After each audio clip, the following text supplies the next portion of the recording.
Сайн мэцгаануу та бүхэндээ энэ өдрийн мэндийг хүргэе. Цэг рүүм эхлэхэд бэлэн боллоо.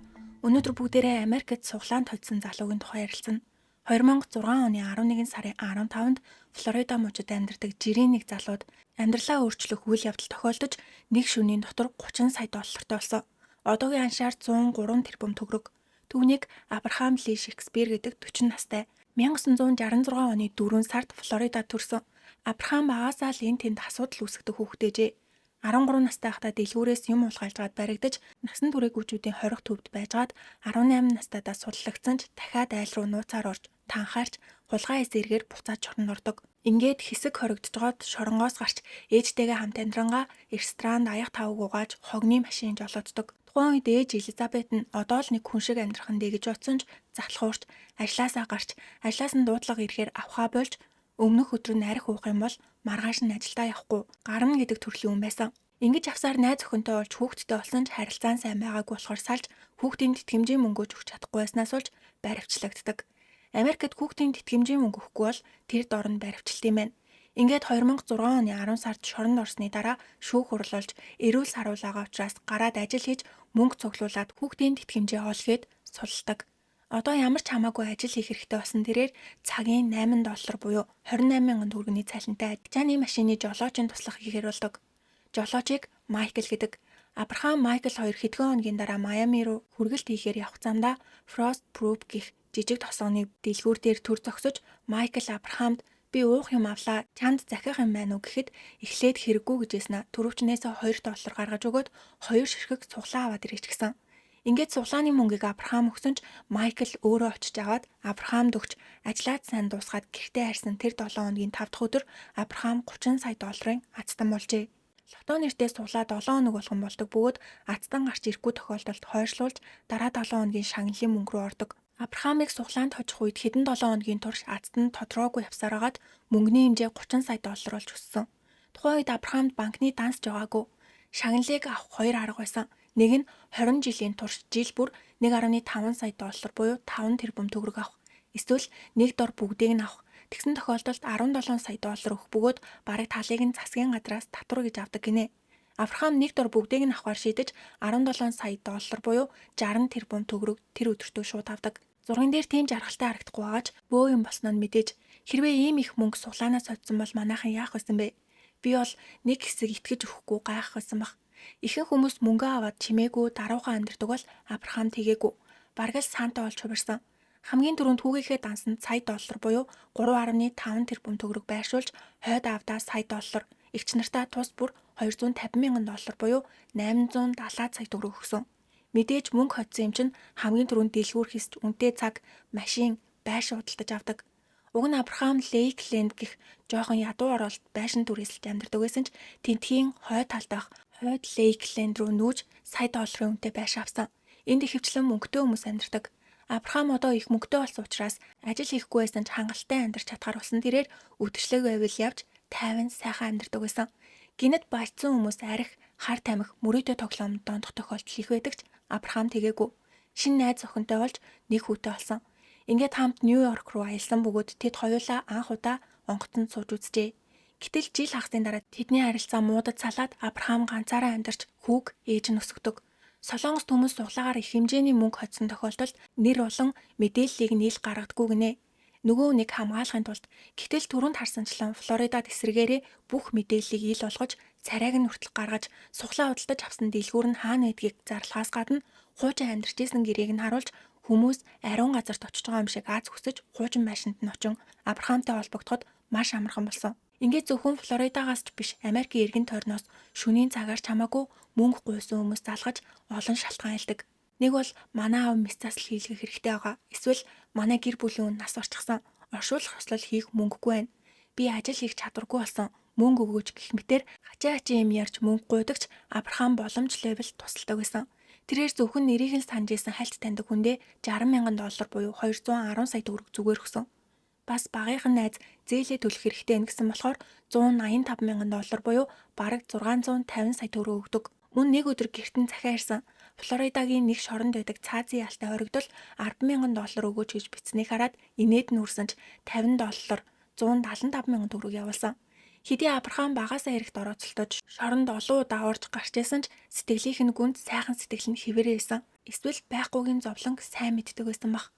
Би ч бас залуудаа хэцүү амьдралаар амьдарч хүүхдийнхээ тэтгэмжийн мөнгөөгч төлж чадахгүй байсан болохоор ийм хэцүү байгаа хүмүүс туслах хэрэгтэйгээд хэд хэд удаа тусласны дараа 100 яриа тарснуу яасан гэрээ утсан тасралтгүй дугарч гал гарах нь холгүй байдаг. Авраамийн ээж хүүгийнхээ гэрт ирээд ярилцах гэхээр тийм боломж ч олддгүй байсан гинэ. Байн гоц дуурдаг болохоор нэг өдөр жоохон хүүхдүүд болон хэдэн эмэгтэйчүүд Авраамийн гэрт ирж хонхойг нь дараад эзэн чамайг чиглүүлсэн. Бид эзний дуулаг дуулууртай дагаж гүйсээр агаад түүний заасан газар ирлээ. Ерөөлөө ганцаараа биш бусадтай хуваалц гэж тэр хэлсэн. Халелуя гэдэг. Мөнгө гуйх гэж ирсэн бол зүгээр мөнгөө гуйгаад явахгүй ямар их юм ярьдیں۔ Авраам гэр бүл найз нөхөд танилуудтай туслах яажуугаар бараг 30-аас 40 хүнд тусламж үзүүлсэн. Бүр Авраамтай өмнө нь үерхдэг байсан нэг эмэгтэй гарч ирээд Авраам надад ачааны машин бэлгэлээд тэрийгэ эргүүлээд авсан. Буцааж авмаар байна гэж шүүхэд хандхаас гадна өөр нэг эмэгтэй гарч ирээд би жирэмсэн. Энэ хүүхдийн аав бол Авраам. Хүүхдийн тэтгэмжийн мөнгө авмаар байна гэдэг. Үнэхээр төрсөн аав нь мөн бол хариуцлага хүлээх нь зөвч биш байсан. Авраам эдгээр хүмүүсийг өөрийнхөө найз гэж бодсон ч өөрийг нь мөнгө олгож хараад байгаа нь таалагдхавалж бараг мөнгөгүй байсан нь дээр юм шиг санагддаг. Ингэж явсаар Авраамд том зарга орж ирсэн нь ачааны машины жолооч Майкл Борд байсан. Тэрээр би анх суглааг өөрийн биеэр авч төрөвчөндөө хийсэн ч Авраам миний төрөвчийг хулгайлж аваад суглаанд хоцсон. Угаасаа Авраам өмнө нь олон удаа хэрэгт холбогдож шоронд орж исэн. Хүний төрөвчийг хулгайлах юу ч биш гэх мэтээр муу хүн болгож харагдуулдаг. Харин Авраам шудраг бус байна. Би Майклд $2 өгөөд суглаа аваад ирээрэй гэж гуйсан. Тухайн үед миний төрөвчөнд $5 байснаас $3 үлдсэнийг хүртэл санаж ийн гэдэг. Судлаад үзтэл Майк шүүхэд нь хэмжлэл гаргахаас өмнө Авраамаас мөнгө гуйж суглаа авахд миний хувь нэмэрч бас байсан болохоор ядаж $100 надад өгөх хэрэгтэй гэсэн ч Авраам татгалзжээ. Ингээд Майкл шүүхэд нь хэмжлэл гаргасан ч шүүх Авраамийн талд орж цохор зоосж авч чадаагүй. Энэ мэдээ хаасайгүй тархаж Авраам хүмүүсийг үзий ядаж амьдрмааргүй санагдаж ширэнгөө ойд ганцаараа амьдрахыг хүсч найз нөхөд гэр бүлийнхэнтэй ч итгэхээ болсон. Гэтэл санамсаргүй тохиолдлоор $100 байшин худалдаж авахдаа үл хөдлөх хөрөнгийн агент дээр Дорис Мур гэх чинэлэг эмэгтэйтэй танилцсан. Үл хөдлөх хөрөнгө зуучлагч тэднийг танилцуулж өгчээ. Энэ нь 2008 оны 10 сар байсан гэхээр суглаанд хоцсноос хойш 2 жилийн дараа гэсэн үг. Дорис Авраамтай адилхан Флоридагийнх 72 оны 7 сард төрсөн Авраамаас 6 насаар ихч 36 настай. Дорис залуухан эмэгтэй ухаалаг, амбицтай бизнесмен гэдгээр алдартай тэрээр Америкийн эмнэлгийн мэргэжилтнүүдийг хүний нөөцөөр хангадаг компани ажилуулдаг. Ингээд Авраам Дористой уулзаж зөвлөгөө авахд таны амьдралыг сонссон чинь яг л кино шиг юм байна. Сонсоход л нулимс гарч сэтгэл хөдлөж байна. Энийг олон хүмүүс мэдэх ёстой. Ном бичвэл ямар вэ? Мөнгө ч их олж хүмүүс ч дуртай байна гэдэг. Тухайн үед Авраамтай уулзсан хүн болгон мөнгө гуйж мөнгөний талаар ярьдаг байсан бол Дорис эсэргээрээ мөнгөний талаар ганц ч удаа ам нэгээгүйгээс гадна яаж мөнгө олох аргыг заасанд нь мөн өөрийнхөө нэрээр ном гаргана гэхээр сэтгэлэн догтлдог. Дорис Авраам тандаж хэдий чинээ хөрөнгө оруулна төдий чинээ их хэмжээний ашиг олно гэд бараг л санхүүгийн зөвлөгөө нь олж хаа явсан газар нь хамт байдаг болжээ. Дорис ном бичгийн хажуугаар чиний бүх үйлдэлийг харж ажиглах ёстой учраас танай гэрт хамт амьдрал ямар вэ гэсэн санал тавьж зөвшөөрдөг. Уг нь Дорис тухайн үед найз залуутай байсан. Тэгвэл Дорис зөвхөн Авраамийн бие махбодтой нойрхон байсан уу гэвэл үгүй. Мөнгөтэй ч бас маш ойрхон байж баг багаар өөрийнхөө компани руу шилжүүлдэг.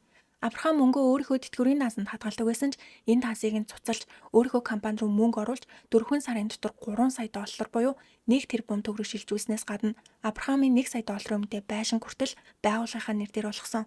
Дорис $600,000 өгсөн гэж хэлдэгч ямар ч баримт байгаагүй. Дараа нь бүх зүйл тодорхой болдогч Авраам өмгөөлөгчтэйгөө зөвлөлдөж хуулийн дагуу гарын үсэг зурсан байжээ. Удалгүй Авраам өөрийнхөө нэр дээр корпорац байгуулж тийшээгээ $1 сая хийсэн. Корпорац болохоор гишүүд авах ёстой. Хамгийн түрүүнд Авраам өөрөө. Дорис болон Жуди гэх Авраамийн найз тэрээр нарийн бичиг болон жолоочийн ажлыг хийдэг байсан. Гэтэл энэ корпорацийн эзэн нь Авраам мөртлөө мөнгийг зөвхөн Дорис л хөдөлгөх боломжтой. Авраамд ямар ч эрх байгаагүй. Эцэст нь 7 сарын дотор Авраамийн нэр дээрх байшин, машин, компани, бэлэн мөнгө бүгд Дорис руу явж Авраамд сураггүй алга болдог.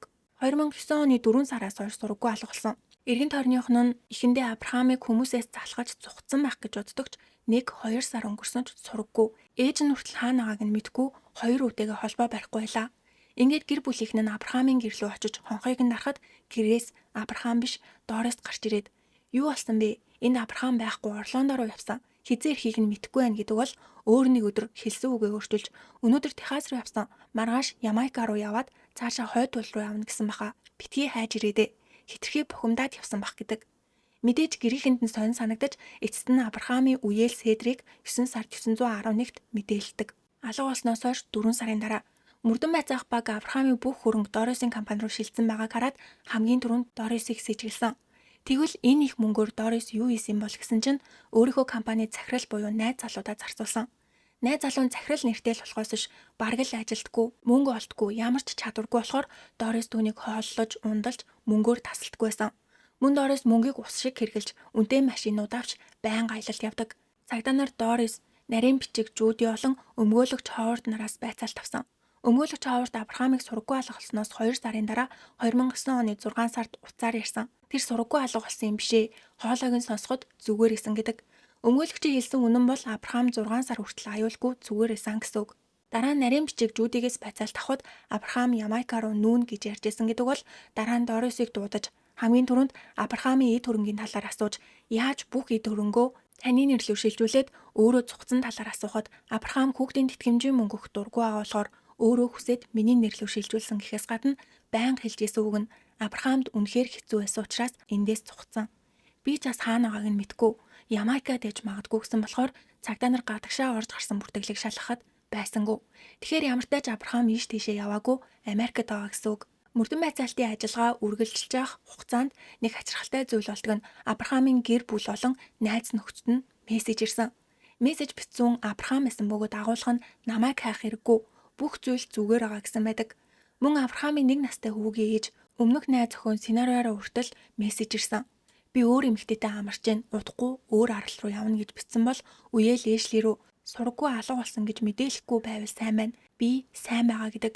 Мессеж авсан хүн болгоны хэлсэн үг энэ Авраам биш гэдэг. Мессеж бичих хэм маяг хэрэгэлдэг эможи өөрөөсөн болохоор биш. Хэрвээ Авраамд хэлэх үг байгаа бол заавал өөрийн биеэр ирж уулздаг. Ингэж мессеж бичих хүн биш. Бүр уншиж чаддгүй гинэ. Эмийн санд цагийн ажил хийдэг байхдаа бэлгийн картан дээр бичсэн төрсөн өдрийн мэнд, баярын мэнд гэсэн үгнүүдийг ялгаж чадахгүй төөрөлддөг төрлийн хүн юм байна. Энэ болгоныг нь эргэн тойрных нь мэддэг. Ийм хүн мессеж бичсэн гэхээр хүн болгон Авраамыг алга болох хүртэл нь хажууд нь хамт байсан Дорисыг сэжгэлдэг. Гэтэл Дорис цагдаа нарт би Авраамтай сайн харилцаатай байдаг. Мессеж бичиж залгаж үзүүлэхгүйгээд дугаарыг нь хийж жихнээсээ залгасан ч дуудаад авахгүй байсан болохоор мессеж үлдээж тэгжгаад яриа гэж бичиж шоу үйдэг. Бас цагдаа нарт нэг бичлэг үзүүлсэн. Уг нь ном бичгээр бичлэг хийж байгаа гэсэн мөртлөө Авраамаас чи хүмүүс дургүй үстэй. Тэд дандаа мөнгнөөс өөр зүйл ярьдаггүй болохоор гэхэд Авраам залхсан олоогоор мөнгнөөс болоод хэцүү байна. Хаашаа чамаагүй яммаар байна гэдэг. Дорис гэр бүлээ санаад ганцаардахгүй юу гэхэд санал та гэхдээ өөр арга алга гэж ярьсан бичлэгийг үзүүлдэг. Яг үзүүлэх гээд бэлтжижсэн юм шиг. Дорисын баталгааг хүссэн зүйл нь Авраам нэг тийшээ явсан гэдэг байлаа. Мөн Авраам арга бүх мөнгөө хүмүүст өгөөд үрээд дуусгасан болохоор хүүхдийнхээ тэтгэмжийг ч өгч чадхааргүй болж оронд нь шоронд орно гэж ярьжсэн гэдэг. Авраамыг сургаггүй алга болсон гэж цагдаад мэдээсэн хүмүүс бол түүний үеэлүүд. Гэтэл Дорис үеэлүүд рүү нэг нэгээр нь залгаад би Дорис байна. Авраам сайн байгаа. Маргааш завтай юу? Авраамтай уулзах гэх мэтээр сургаггүй болсон өргөдлийг цуцлуулах гэж оролддог. Үеэлүүд нь ч уулзгаар очингууд Авраам байхгүй Дорис ганцаараа сууж ах бөгөөд түүнд яаралтай ажил гарсан юм шиг байна. Дараа уулзъя гэдэг. Иймэрхүү зүйл байнга тохиолдоод байсан болохоор үеэл Мерисагийн ууранд хурч Дорист яагаад байнга амлалтаа зөрчөөд байгаа юм бэ? Авраамыг хаана байгааг мэдж байгаа чинь үнэн юм уу? Хаана байна гэж асуухад Дорис үнэхээр сонио хариулт хэлдэг. Би Авраамыг хаашаа явсан талаар бодож байгаа. Сайн мэдгүй байх гэх мэтэр хүмүүсийн асуусан асуултыг эргүүлж цагдаа нартай ч бас тиймэрхүү байдалтай харьцдаг. Цагдаа нар Дорисоос Авраамийн эд хөрөнгө болон компаниас хэр их мөнгө авсан талаар асуухад тойруулж шал өөр юм ярьж хариулахаас зайлсхийдэг. Тэгвэл ингэж хүмүүсийг аргалахтаа сайн эмэгтэй яг юу идэх хүн юм бол Дорис амжилттай яваа бизнес эрхлэгч биш. Ямар ч мөнгөгүй хүн гэж хэлж болно.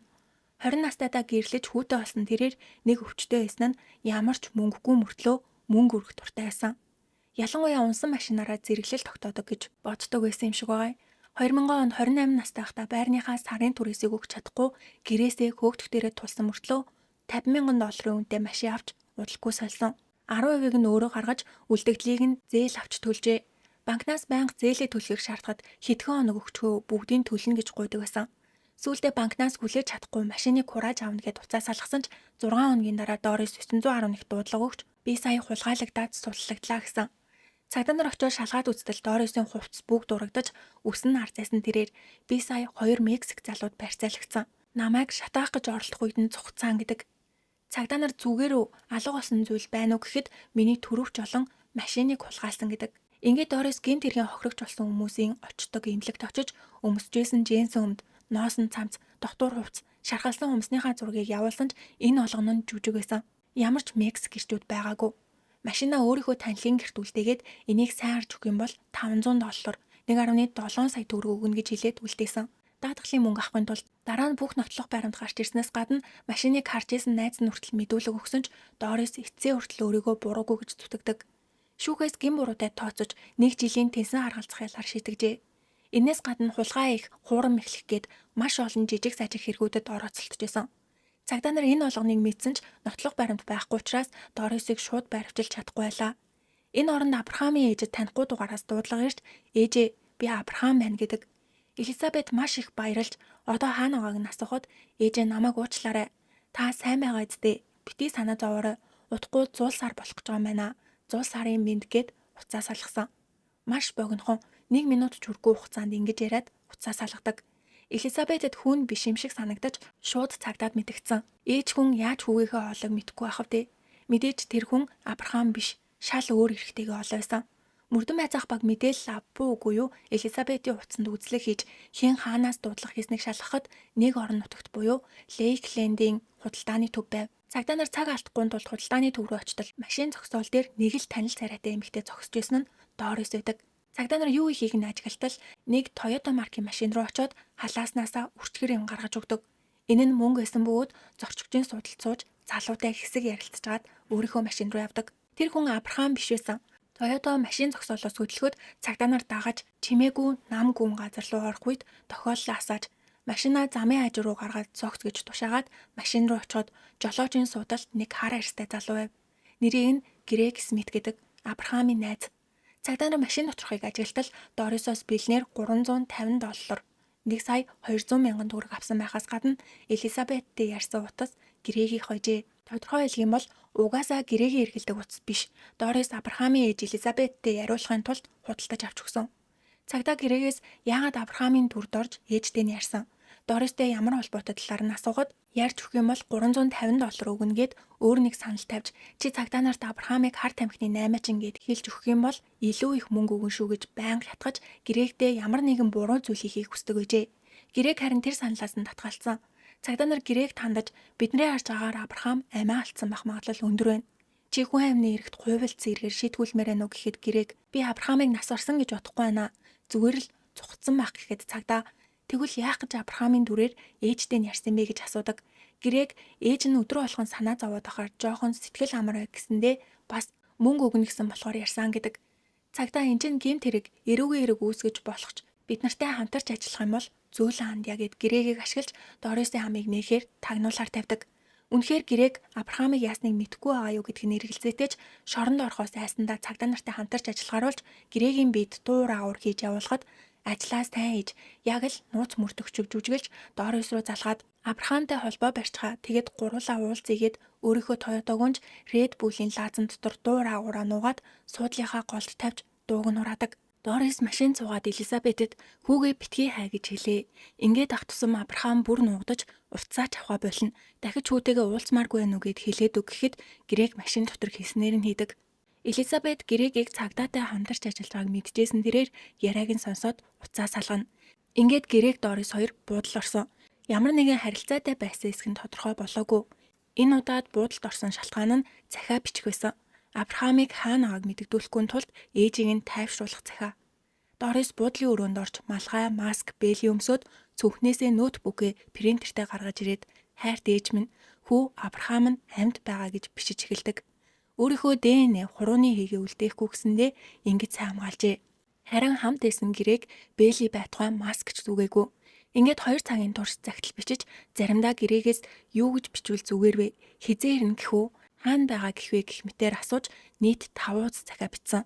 Гол санаа нь мөнгө нэхэд байгаа хүмүүсээс залхсандаа өөр газар руу явсан гэдэг байлаа. Гэтэл Абрахам бичиг үсэггүй гэдгийг ч мэдэхгүй захиа бичээд энийг явуулчих юм бол Элизабет хүүгээ амьд байгаа гэж бодно гэдэг. Одоо Дорис албан ёсны с 'ижигтэн болсон. Баривчилж чадахгүй байгаа болохоос ш. Авраамийн утас Дорист байгаа. Утсаар эргэн тойрных нь хүмүүс рүү мессеж утсан гэдгээ хүлээн зөвшөөрдөг.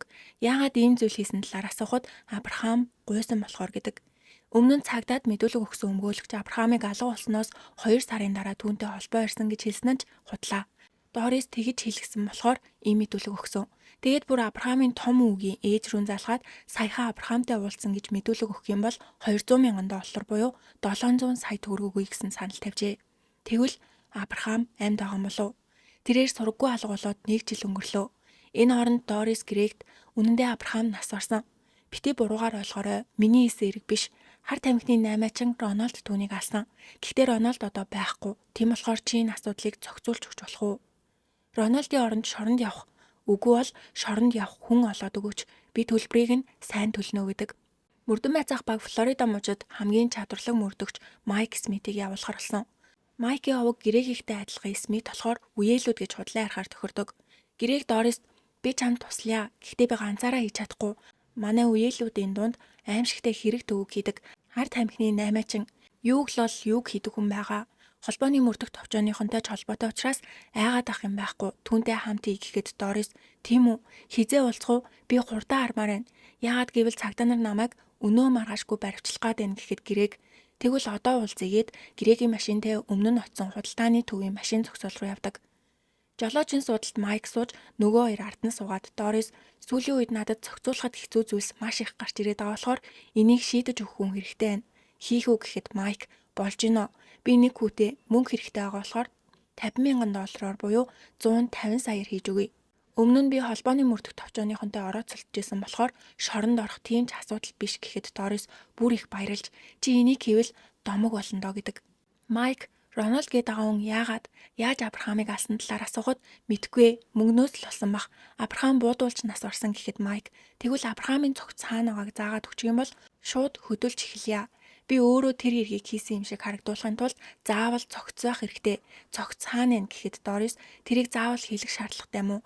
Нэг газар буулчихсан байгаа гэдэг. Майк ч хаана байгааг нь мэдчихэж би хэрэгээ үлээнэ. Нэг өдөр тохироод хамт цогцыг нь гаргацгаагээд шууд маргааш нь Майк Грег Дорис гурвуулсан ч Авраамыг хөнөөсөн гээд байгаа Рональд ирсэнгүү. Дорис Рональд завгүй байгаа болохоор ирж чадахгүй гинэ. Би хаана байгааг нь мэднэ гээд машинд сууж цүнхнээсээ буу гаргаж ирээд энэ бол хэрэг ташилсан мүү? Минийх биш шүү. Рональдих Майкинд хурууныхаа хийг гаргах хэрэгтэй гээд цогцоогоо газар руу явдаг. Лейклендд хөдөө улаан лойл гүзээлзэгний маш өргөн тал байдаг. Энд Дорис Авраамийн мөнгөөр найз залуудаа байшин фермтэй авч өгсөн. Энд ах Дорисын байшингийн арын хашаанд дугуй хэлбэртэй трамплин байх бөгөөд бусад газар шороогоор байгаа мөртлөө трамплины доорх хэсгийг цементээр цутгажээ. Дорис цементэлсэн хэсэг рүү зааж энд Авраамийн цогц байгаа гэдэг. Энэ олгоныг цагдаа нар сонсч исэн бөгөөд хурдхан л баривчлахыг хүссэн баг. Ингээд 2 хоногийн дараа цагдаа нар нэгжих зөвшөөрлөж Дорисын гэрээ арын хашааг зохицоогоо болохоор болгоомжтой баг багаар ухаж шалгасаар цаг их зарцуулсан. Энэ орон Дорисыг цагдаагийн газар дуутахад үнэндээ Грег Авраамийн цогцыг хаана байгааг мэдчихсэн гэж эцсээ хүртэл гүрийдэг. Мөрдөгч хэн Авраамыг буугаар буудсан бэ гэхэд нэг бол би гэж хэрэгээ үлээгээд үгүй бол тэр гэж хэлэх ёстой хахад мөрдөгчөө та мэдж байгаа зү гэдэг. Одоохондоо цогц гарч ирээгүй учраас Дорисыг баривчлах боломжгүй зүгээр явуулсан. Ингээд Дорисын хамгийн түрүүнд ирсэн газар нь Авраамийн цогцыг нуусан өөрийнхөө байшин байв. Тэнд сэтгүүлчд хүлээгээд сууж байгаа гэдгийг мэдчихсэн болохоор ирж хэвлэлийн баг хурал маягийн юм хийдэг. Цагдаа нар намайг буугаар хүний амьд хүрсэн гэж гаач надад хизээж тэгжсэн удаа байхгүй гэж өөртөө ихтэй ярилцлага өгдөгч маргааш нь Авраамийн цогц арын хашаанаас нь гарч Дорис баривчлагсан. Авраам зээжиндээ 2 удаа бодулсан байсан нь Дорисын өгсөн бууны сум мөн байснаас гадна хувцастай байсан. Авраам түрүү жилийн 4 сарын 6-нд хяналтын камерт бичигдсэн хувцастайгаа адилхан хувцас өмссөн байсан учраас магадгүй 4 сарын 6-нд алагдсан байх гэж таамагладаг. Энэ камерын бичлэг дэлгүүр орж эсвэл гудамжинд алхаж байгаа камерын бичлэг биш, гэрийн камер гэсэн. Дараа нь цагдаа нар Дорисын гэрт нэгжлэг хийж компьютерийн шалгалтал гэрийн камерны бичлэг болон өмнө нь үзүүлсэн хүмүүсээс болоод хэцүү байгаа зү гэсэн бичлэгнүүд маш олон байхаас гадна цогцгийг нүхнийхээ зургийг хүртэл дарсан байжээ. Ингээд Дорис 1-р зэргийн хүн амны эрэг болон утас чагнасан гэх үндслээр буруутгагдсан. Гэрийн камерын бичлэгийг зөвшөөрөлгүй авсан болохоор тэгвэл Дорист хамсаатан байгаа болов. Ганцхан эмэгтэй хүн ийм гүн нүх ухаж эрэгтэй хүний цогцыг зөөж чадах уу? Цагдаа нарыг харахад с ิจ гтэй хүмүүс маш олон байсан. Өмгөөлөгч Ховард, Нарийн бичиг Жуди, Дорисийн одоогийн болон өмнөх найз залуу. Өмнөх найз залуу Джеймс нь Абрахамын цогцойсон нүхийг ухаж дараа нь булсан. Цагдаа Джеймсийг дуудаад чи Дористай хамт хүн амны эрэг хийж нүхийг нь ухаад цогцыг булсан мэдтэй гэхэд Джеймс үгүй ээ.